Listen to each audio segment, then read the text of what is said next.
I think for many of us, we all kind of saw it coming. We knew that Erik and Lyle Menendez, based on this new documentary or this new Netflix series about their life, was going to give a fresh set of eyes to the younger generation, to the Gen Zers, to the people who did not live in the 80s and 90s and did not witness how these boys appeared, what their demeanor was like, and what I guess the public view or opinion would be of Erik and Lyle Menendez.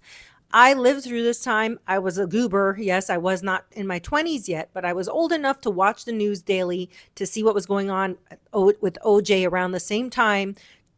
This was when the 24/7 newscast started coming into play. It was like, oh God, here goes the legal law TV. They always had some news story going, and it was around the clock news, right? Pumping it out, pumping it out. And here's the thing. When I watched the Erik and Lyle Menendez, the only thing I remember vividly about them was their smirk appearance, their rude faces, their lack of care coming out there on that witness stand and seeing two people that did not look like abused kids. They looked like the kids I knew that went to uni high or went to the high schools in Beverly Hills, right? That were entitled spoiled brats. You know, these are the kids that were shopping at on Rodeo Drive, and they would come to school dressed into the nines. You know, that they had Mercedes in high school. All right. So when you really think about it, it's, are these spoiled brats that just didn't feel like they would inherit anything? Or are these two people that are really grieving? Because they certainly don't look like it. And their behavior and their mannerisms did not depict two very sad boys that had nothing to do with their parents' death. So we knew they were responsible. And then we find out they are responsible, even though they tried to elude being having the fingers point at them. They went on records many of times saying, oh, it was a mob or it was other people that were after my dad. If you really were somebody that was abused, you would have come straight out and said, I did it. I couldn't take the abuse anymore.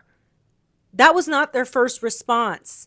Their first response was somebody else did it. Point the finger, blame, blame, blame. So for me, I'm still going to see them as guilty, meaning they don't deserve a second chance and that they did this in cold blood.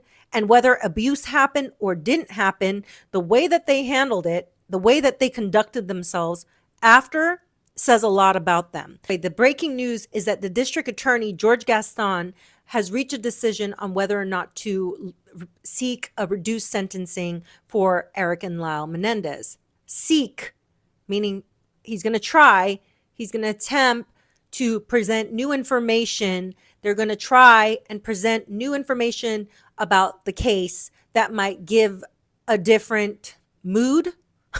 And maybe people will have a lighter, they'll be able to give them a lighter sentences. But come on, right?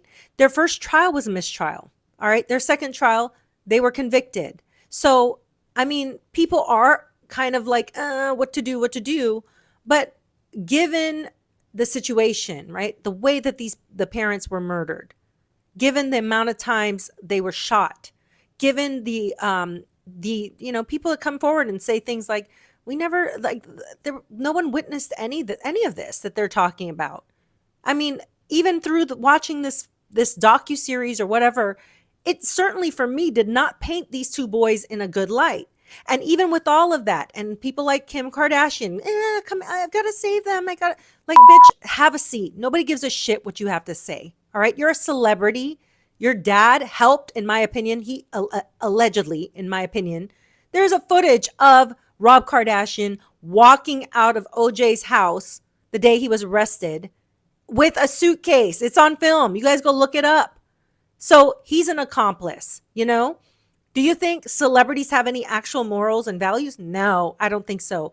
I think this is just a political stunt by this DA. He's up for re-election. He knows that this will get him re-elected because any media is good media. People love press, free publicity, free eyes, free, watch time without having to pay for it. And people are going to be talking about this. So he knows exactly what he's doing. This is purely political. I think he's using these two boys.